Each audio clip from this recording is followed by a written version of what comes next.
Number one, Donald Trump is the Antichrist. And number two, Satan does not want me to get this video out to you because I got through filming it almost entirely, and when I was almost done, I noticed it had stopped recording. And so I opened up the file to see where it had cut off, and the sound was non-existent. Satan doesn't want you to have this information, but I'm gonna get it to you. Hi, I am Former Fundy. Welcome to my channel if you are new. If you are a return viewer, thank you so much. I really appreciate you. And if you aren't subscribed, please consider doing so. The inspiration for this video was something my mom said to me recently. For some background, my mom is still a very strong Christian and a huge Trump supporter.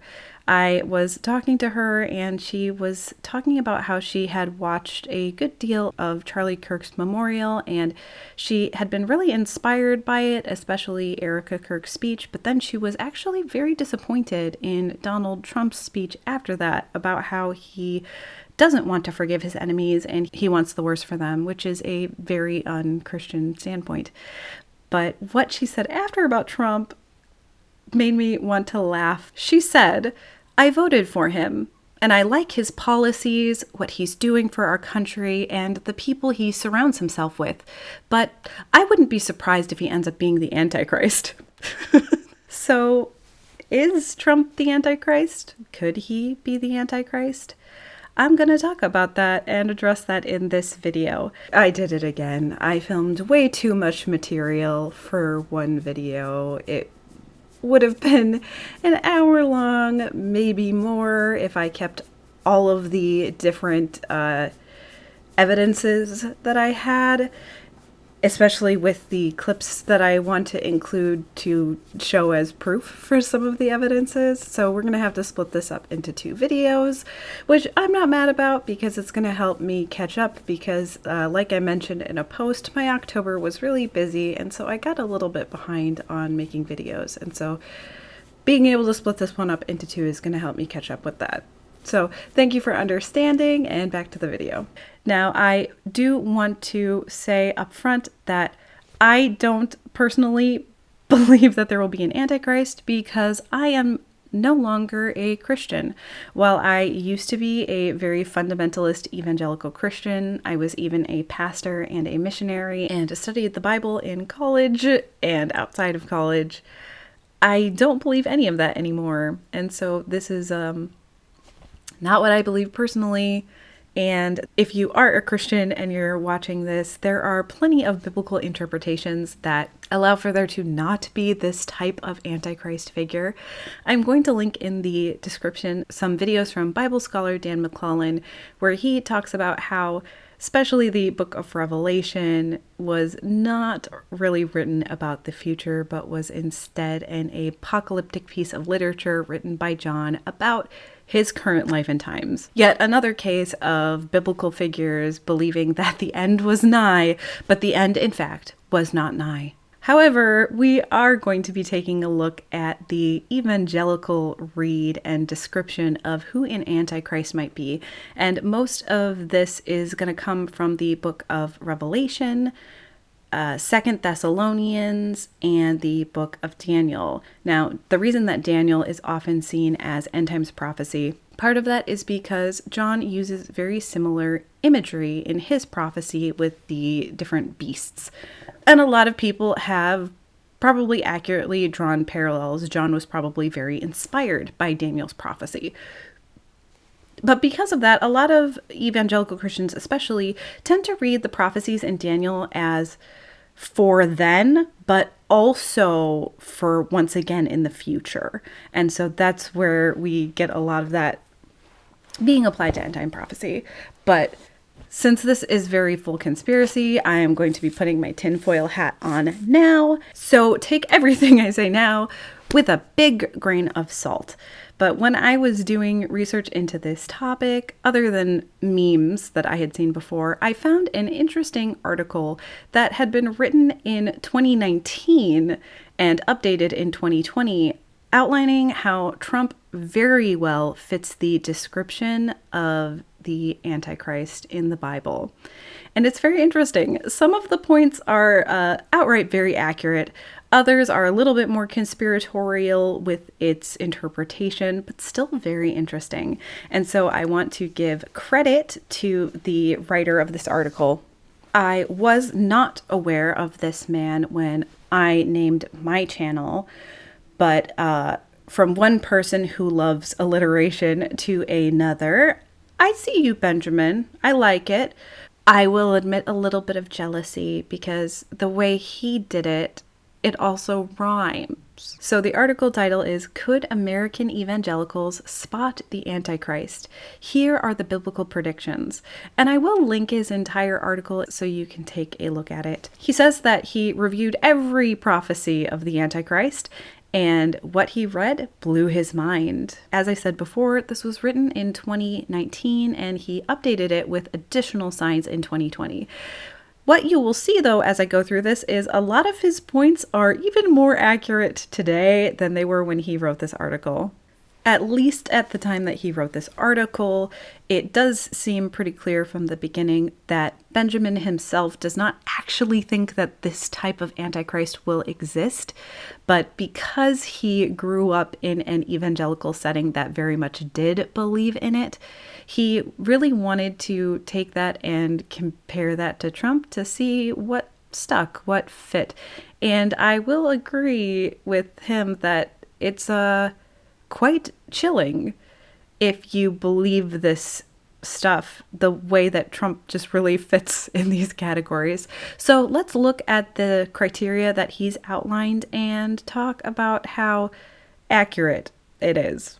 To start, the Antichrist will be the leader of a nation that is a military superpower with the ability to trample and crush the entire earth. And he references Daniel 7:23. The fourth beast shall be the fourth kingdom upon the earth, which shall be diverse from all kingdoms, and shall devour the whole earth, and shall tread it down and break it in pieces. There are very, very few nations that have the firepower and the military capacity to fulfill this particular one, and the US definitely fits the bill. Revelation does in fact talk about how the Antichrist and his prophet would have the power to call fire down from the sky, and that kind of sounds like drone strikes to me. In addition to that, Revelation 17:15 describes the Antichrist coming from a place where there are multitudes of peoples, nations, and languages. That does sound like the melting pot of the US. We are a place of a multitude of people, lots of different nationalities and languages. The next criteria, the Antichrist will be a man who is exceptionally arrogant and will be known for giving boastful speeches. And he references Daniel 7:8 and Revelation 13:15. I could hear his boastful speech.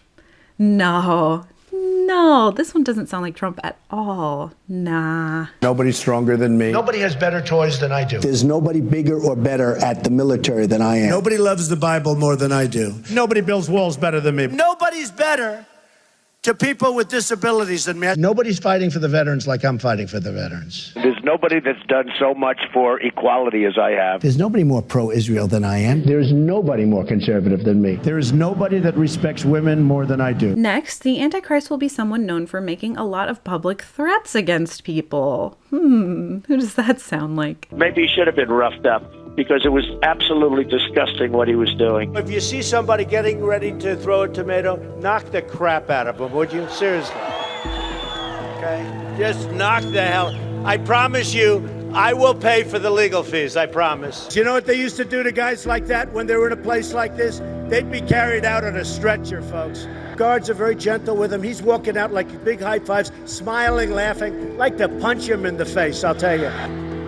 Trump is very well known for making public threats against people. He does it all the time. Next criteria, the Antichrist will be someone obsessed with winning. Revelation 6:2, and he was bent on conquering. Benjamin here in his article says, of course, most people like to win, but this figure will be different. He will be so obsessed with it that he'll probably talk about it all the time. That surely sounds like Trump, and makes me think about how he was just so obsessed with trying to get the Nobel Peace Prize. And so he spent all this time bragging about all of the wars that he's ended, where he just really hasn't. Everyone says that I should get the Nobel Peace Prize for each one of these achievements. I mean, sometimes he couldn't even get country names correct of these wars that he allegedly stopped. To think that we settled Azerbaijan and Albania as an example. I would like to apologize very quickly. I stand corrected. Azerbaijan is actually pronounced Azerbaijan. And Armenia is pronounced Albania. Now here we have a little bit more of a conspiratorial one, but I like where his head is. It's interesting. The Antichrist will come from among 7 tall hills that each act as a head. Revelation 13:1 and Revelation 17, the entire chapter, are his references there. And I saw a beast coming out of the sea with 10 horns and 7 heads, which stood for 7 hills. Now, John was on the island of Patmos at this time, so seeing a beast coming out from the sea, he's talking about seeing it from his island. Benjamin points out here that hills can be metaphorical places of power in the Bible, and so maybe these hills aren't specifically hills, but maybe they're just like places or centers of power. And one might expect that one of these places, at least, might be in view of the island of Patmos where John was. And here we see just 200 miles away is a Trump Tower. Now, I would have been a little bit more impressed with this if the Trump Tower was in like Bodrum, because that would definitely be visible from Patmos via vision. But I mean, it's a vision, so maybe the normal rules don't have to apply. But that is a super weird coincidence, as Benjamin says. And going further on this point, 7 heads. Well, maybe that could be 7 potential headquarters. And wouldn't you know it, even though Trump owns multiple skyscrapers, apparently, at the writing of this article, apparently only 7 of them are formally named Trump Towers. What's even more bizarre, that Benjamin points out, is that in John's vision, he says something kind of interesting about these heads. Some of them have 1 horn and others have 2, but all of them have a name written across the forehead. But you know what's kind of like horns? Building antennas. And wouldn't you know it? Some of them have 2 prominent antennas and some only have 1, and that's quite similar. As far as the name on all of these heads, wouldn't you know it? Trump's name is plastered at the top of all these towers on, what might be considered the building's forehead. And just a silly little extra note here, Benjamin doesn't want to open up this can of worms, but if you look at this Wall Street Journal article, apparently there was some real estate that was on 666 Fifth Avenue, and as you should know as a good Christian, 666 is the devil's number. That's definitely satanic. The next criteria, the Antichrist will cause people all over the globe to be filled with wonder and follow him. Covfefe. My husband and I to this day still refer to coffee as covfefe sometimes. Revelation 13:3. The whole world was filled with wonder and followed the beast. Now, I do like how he has follow in quotes. He's very much implying that follow is meaning like social media following. And he's got a picture of Trump's Twitter here, but we all know today that Trump likes to spend his time on his platform, Truth Social, so he can post his truths. Very valid point that Benjamin makes here, I think. This particular verse that he references kind of supports that it would make more sense for a modern world than the world of John's time. 2,000 years ago, it would be really hard for a leader to be known all across the world. But in the modern age, it is definitely a lot easier for a political leader to be globally known than it would have been ever before. Next, the Antichrist will be a political outsider with despicable character and a contemptuous personality who wins an election that no one expects him to win. Again, I will remind you, this was written during Trump's first term. So this was written in 2019 and updated in 2020, but I think even less people expected him to win this more recent election. And even though he brags about how amazingly he won, if we take a look at the polling numbers, there were more people who did not vote in the election than people who voted for Trump. And so I don't think that's that big of a victory as he thinks it is. I think it's very sad that there was such low voter turnout in this election. It's very clear that people just did not feel the need to go out. So the reference here is Daniel 11:21. A despicable person will arise, a man of contempt, to whom the royal honor has not been rightfully conferred. He will slip in when least expected and will seize the kingdom through flattery and intrigue.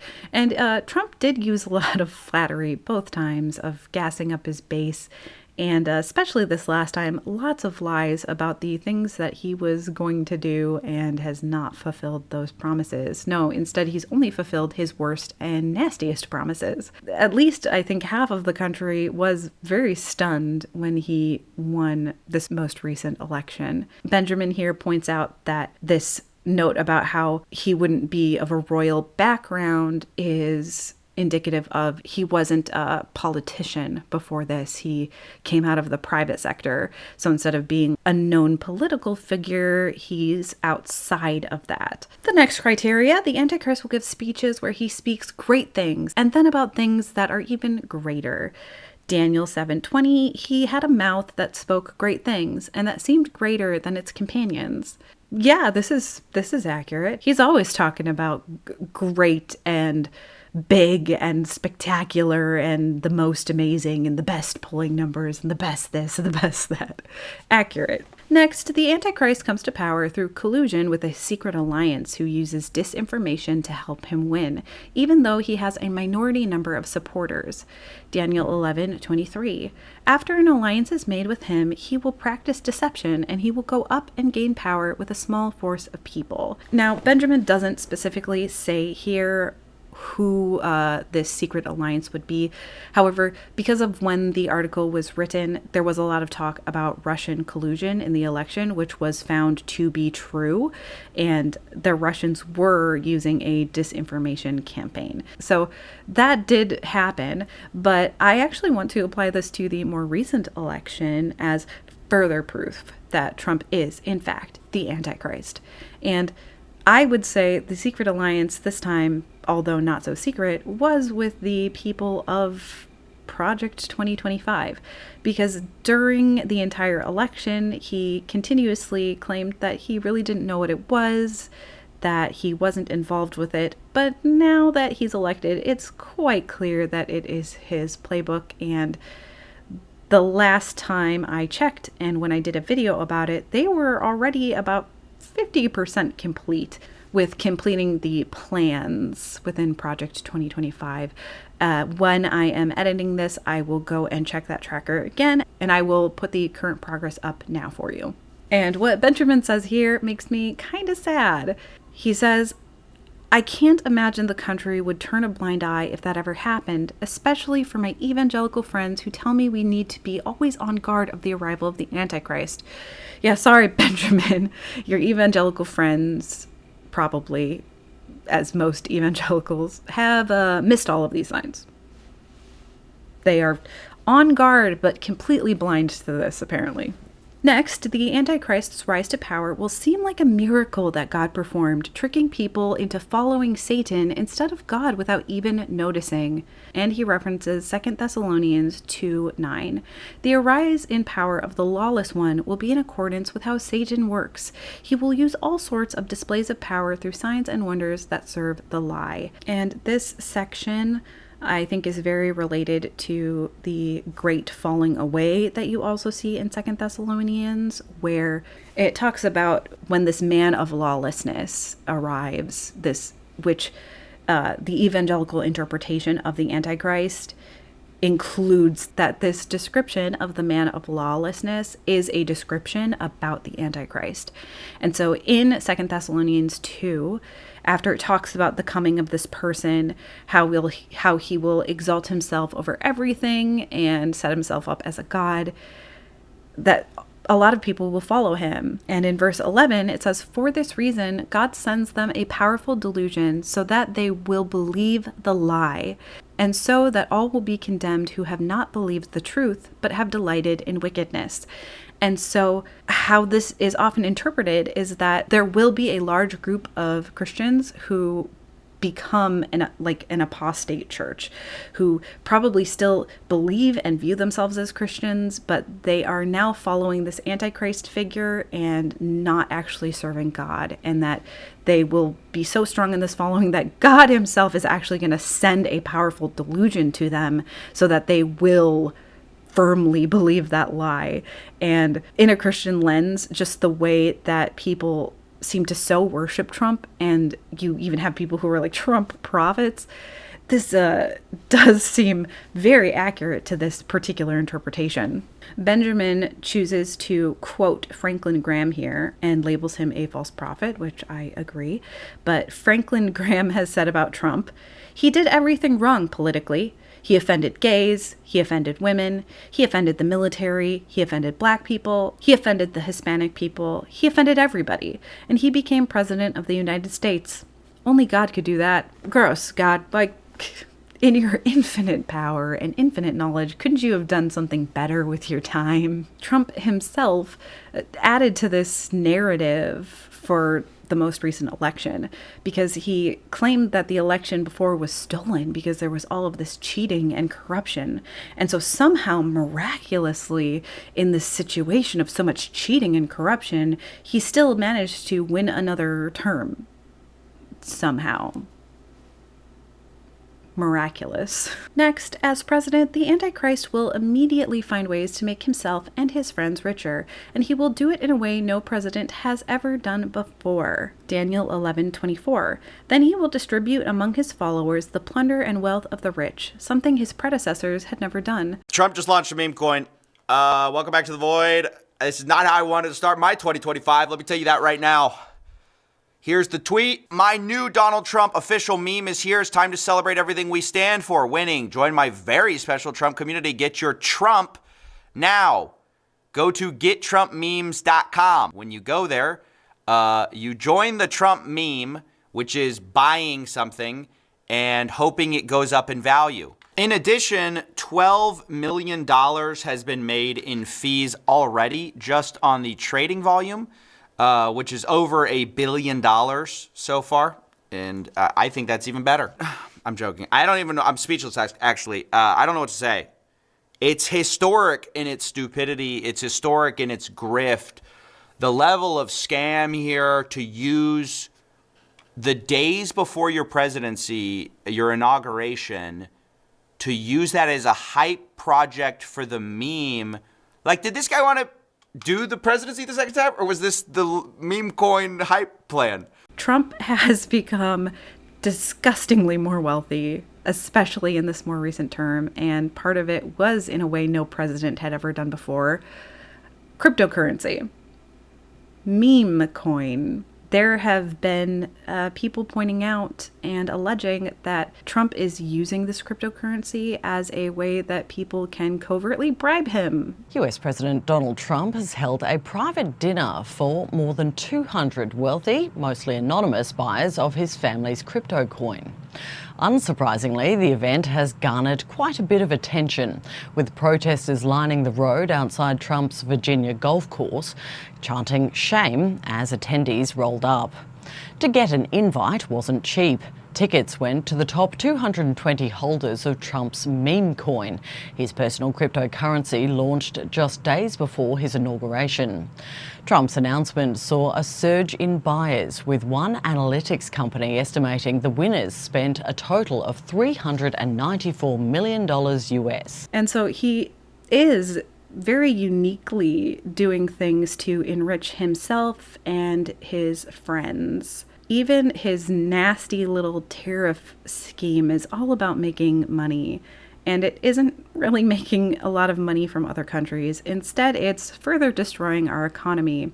It's wrecking prospects for a lot of farmers, such as these soybean farmers who used to export a ton to China. But guess what? Now China doesn't want our stuff because of all of the tariffs.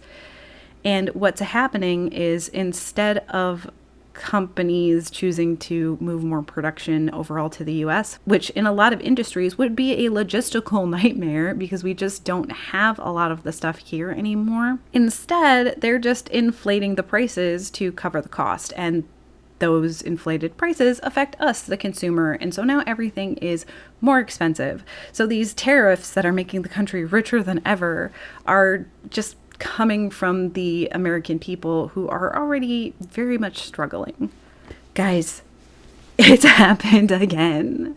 The recording crashed. Satan really doesn't want you to have this information, but I am going to get it to you, I promise. So let's continue. Once in power, the Antichrist will reveal that his heart wants to make alterations to appointed times that are in current laws. Daniel 7:25. He will try to change the set times and the laws. This is even more accurate to today than when this article was written, like most of these things, but he's violating the Posse Comitatus Act by trying to militarize the National Guard and send it into blue cities that he is upset at to stoke tensions among peaceful protesters. He's decided that just due process doesn't apply to everyone anymore, even though our Constitution makes it quite clear that due process does still apply to non-citizens. Everybody should be getting due process. But no, apparently you can just ship people off to countries that they have never lived in before because you don't want them here anymore and they don't deserve due process, apparently. Most recently, at the most recent CPAC, they are already talking about and outlining how they will try to get another term for President Trump and do it specifically in a way that it would not apply to Obama, showing that they are afraid that if they change the rules so that you can serve more than 2 terms, that Obama might run, and if he ran, he would beat Trump. They're clearly afraid of that. So they want to make it a rule where it only works if you didn't serve 2 consecutive terms. So that would exclude Obama and basically only apply to Trump here. And in their examples of what they would be emulating in making this choice, one of their examples is Viktor Orban. Gross. That should not be an example to emulate or a example of, oh, what, this is a good thing to do. No, that's the opposite, and it's chilling that they used that as an example. Next, the Antichrist will make fake news popular and will be a chronic liar. His followers will believe his delusions because they hate the truth. And the references here are Daniel 8:25 and 2 Thessalonians 2:10. He will cause deceit to prosper, and he will consider himself superior. He will use every kind of evil deception to fool those on their way to destruction, because they refuse to love and accept the truth that would save them. And again, this is even more true than ever. Trump loves to call things he doesn't like fake news and only supports the things that support his particular narrative. Like, he has the best polling numbers ever, apparently, even though his approval is absolutely in the trash. And he's extended this beyond himself and to government agencies, even going as far as to directly violate the Hatch Act. Now, the Hatch Act is a law that is made to protect nonpartisan government branches and entities by requiring that they stay nonpartisan. However, so as the time of recording this is still up, I don't know if it still is now, but when you go to the website, it says Senate Democrats have now voted 12 times not to fund the food stamp program, also known as the Supplemental Nutrition Assistance Program, SNAP. Bottom line, the well has run dry. At this time, there will be no benefits issued November 1st. We are approaching an inflection point for Senate Democrats.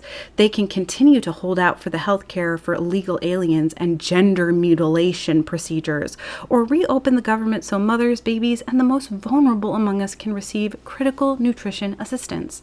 That's not inflammatory.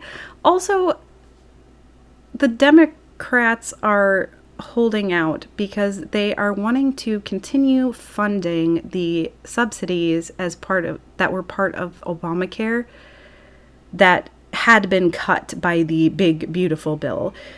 The Democrats are trying to make sure that a ton of people's insurance premiums don't skyrocket and they don't get kicked off of their health insurance because they can't cover it. There's also a lot of cuts to Medicaid that have occurred in the big beautiful bill, and there are already talks about rural hospitals that will have to close because of lack of support and funding. And so with Obamacare, or the Affordable Care Act and its subsidies, illegal aliens were never, ever eligible. And so extending these subsidies will not do anything to provide health care for illegal aliens. Now, I personally think we should be providing free health care. I think that would be much better for society. And as somebody who personally has a ton of medical debt that I'm working on paying off, it would have been really nice if I didn't have to go into debt to actually improve my life. And it's horrible that every time that I think about going to the doctor, whether it's for like going to physical therapy to improve my hypermobility issues, or try to figure out why I'm having, intense abdominal pain, I weigh it with how much might this cost me? How much more medical debt is this going to put me in? And I have health insurance. So it's just ridiculous. And they try to be as inflammatory as possible, talking about gender mutilation procedures instead of, gender affirming care. And the thing is, even right-leaning people have gotten things that would be considered gender affirming care. So cool.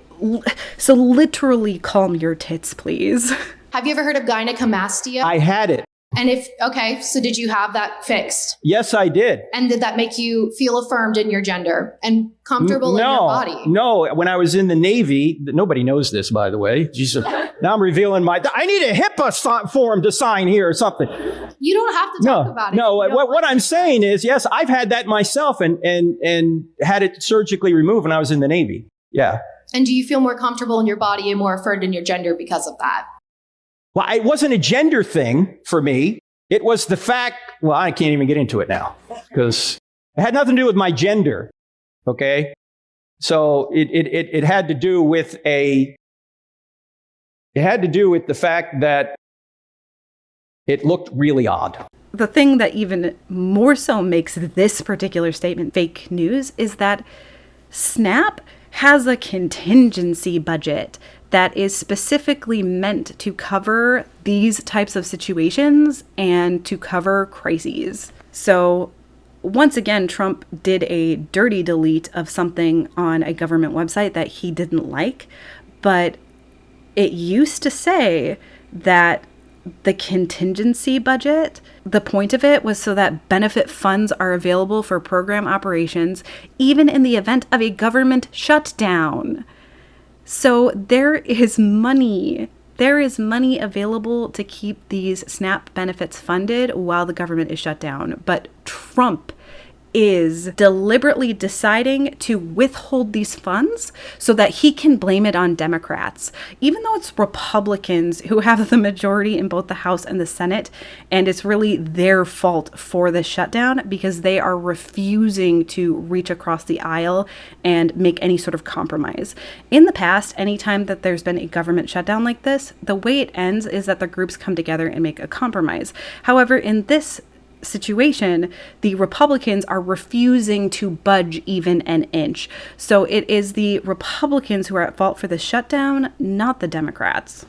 I love the little community that we've started to build and grow here. Some ways that you can help support this channel are by doing things like subscribing and turning on the notification bell so you are notified every time that I have a new upload, liking the video, making comments, and hitting that share button and copying link. You don't have to send it anywhere, but just doing that helps a lot.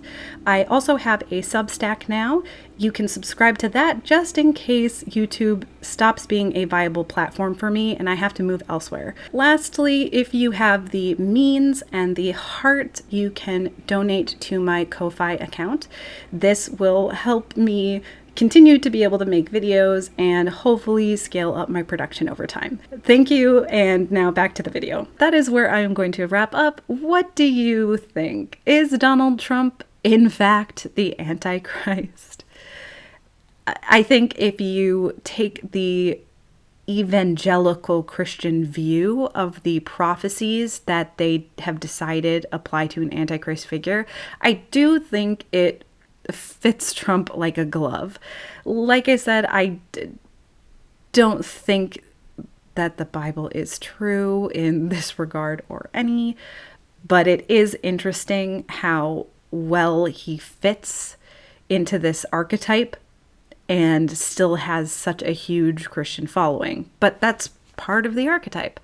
So I hope you have a great day and a wonderful week, and I will see you in the next one. Bye.